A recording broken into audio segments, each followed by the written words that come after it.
लाइला बहुत छोटी बच्ची थी जब उसे पहली बार एक अरीना में ले जाया गया। उस दिन लाइला को सिर्फ एक बात टॉवल से कवर किया गया था। उसने न कोई अंडरगारमेंट्स पहने थे। एक आदमी उसे आगे धकेल रहा था। अरीना के बीच में जाते ही उस आदमी ने उसके बाथ टॉवल की नॉट खींच दी, जिससे उसके शरीर पर अब कोई कपड़ा नहीं बचा था। हर तरफ आदमी थे।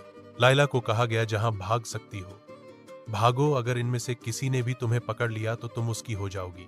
लाइला ने भागना शुरू किया, लेकिन वह कहीं नहीं जा सकती थी। दो आदमियों ने उसको पकड़ लिया। उन्होंने लाइला को किस करना शुरू किया ही था, लेकिन तभी सारा अरीना शांत हो गया। लाइला ने नजरें उठाकर देखी तो उसको किस करने वाले दोनों आदमियों को एक इंसान ने मार दिया था। यह सिलसिला यहीं खत्म नहीं हुआ। हर दिन ऐसा ही होता था। जो भी जेनिफर को खरीदता था उसको ही मार दिया जाता था। सब लैला को खरीदने से डरने लगे थे। जब यह बात उस सेक्स रैकेट को पता चली तो उन्होंने लैला को अपने ऑफिस में बुलाया और पूछा कि वह इंसान कौन है जो तुम्हें बचा रहा है। पर जेनिफर ने कहा कि वह उसे नहीं जानती है। तो उन सब ने फैसला किया कि अब वे लैला को बिना किसी को पता चले बेच देंगे। उन्होंने चुपके से लाइला को दो आदमियों को बेच दिया, जो उसे एक सुनसान इमारत में ले गए, जहां उन्होंने जेनिफर को ड्रग्स देकर बलात्कार शुरू कर दिया। 6 महीने तक एक दिन में 10 से 12 लड़के लैला के साथ बलात्कार करते थे। जेनिफर सिर्फ अपने कमरे की छत और दीवारों को देखती रहती थी। अब भी उम्मीद थी कि वो उसे बचाने आएंगे, लेकिन जब तक शैडो मैन उसे ढूंढ पाता। 6 महीने बीत चुके थे। जिन लोगों ने उसे खरीद रखा था, अब उन्होंने लैला को सेक्स क्लब में काम करने के लिए लगा दिया था। काफी समय बाद लोगों से भरे क्लब को देखकर लैला बहुत ही उदास थी। वह सबको ड्रिंक्स सर्व कर रही थी। उसी क्लब में मोराना, ट्रिस्तान, जेफार, दांते, अमारा और अल्फा भी एंजॉय करने के लिए आए हुए थे। इस हैप्पी फैमिली को देखकर लैला सोच रही थी, काश मेरा भी कोई परिवार होता। लैला एक ऐसे दलदल में फंस चुकी थी जिससे निकलना नामुमकिन था। इतना सोचकर लैला ने एक मेज पर नीले रंग की ड्रग का पैकेट रखा देखा। यह वही ड्रग थी जिसे एक बार एक आदमी ने लैला को जबरदस्ती दे दिया था, और इससे लैला की तबीयत बहुत खराब हो गई थी। लैला अब जीना नहीं चाहती थी। इतना सोचकर लाकला ने उस टेबल से उस ड्रग के 2 पैकेट चुरा लिए और अपने कमरे में चली गई। शैडो मैन को भी पता चल गया था कि लैला क्लब में वापस आ चुकी है। शैडो मैन लैला से मिलने की कोशिश में था। जब शैडो मैन लैला के कमरे में पहुंचा तो उसने उसे बिस्तर पर बेजान सा पाया। उसने सबसे खतरनाक ड्रग ले ली थी। उसका बच पाना बहुत मुश्किल था। शैडो मैन उसके चेहरे पर रगड़कर उसे उठाने की कोशिश कर रहा था। लैला ने एक बार आंखें खोलीं और खुद को शैडो मैन की बाहों में पाया, और फिर से सब कुछ शांत हो गया। लैला को बहुत सुकून मिल रहा था।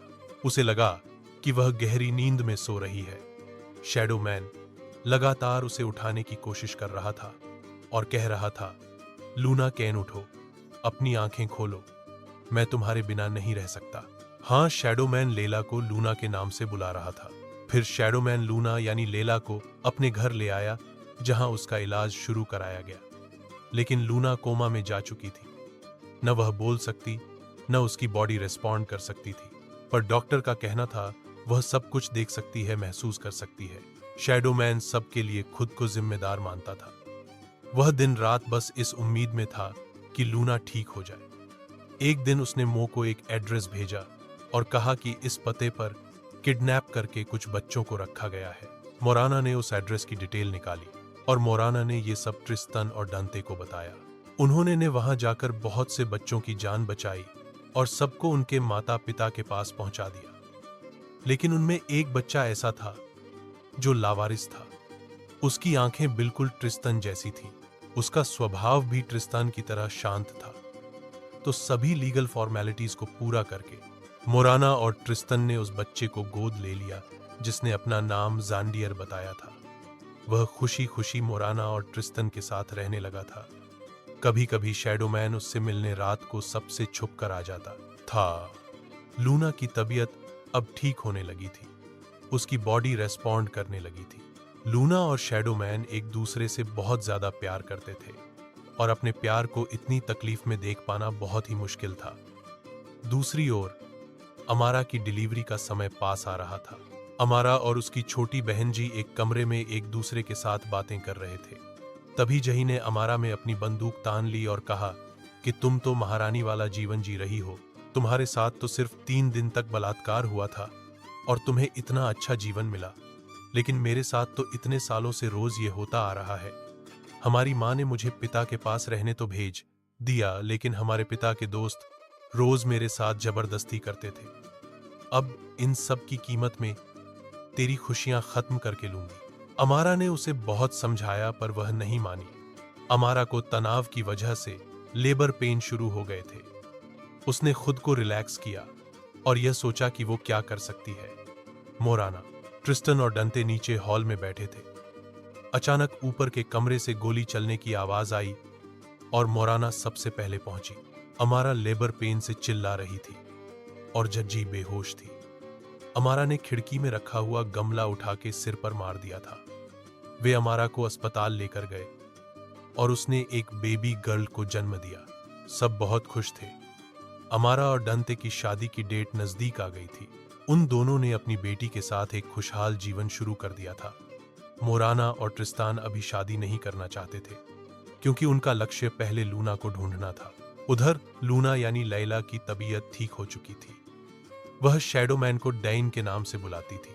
शैडोमैन ने उसे बता दिया था कि उसने अपने बेटे जैंडियर को ट्रिस्तान के पास भेज दिया है। शैडोमैन लूना का अपने बच्चों की तरह ख्याल रखता था। अब समय आ गया था जब लूना को भी अपने परिवार से मिलना था। शैडोमैन भी बहुत परेशान था कि कहीं वो लूना को खो न दे। लूना के दिमाग में भी हजारों सवाल उठ रहे थे। देखना यह था कि 20 साल बाद अपनी बहन को देखकर ट्रिस्तान और उसका परिवार कैसा महसूस करेगा।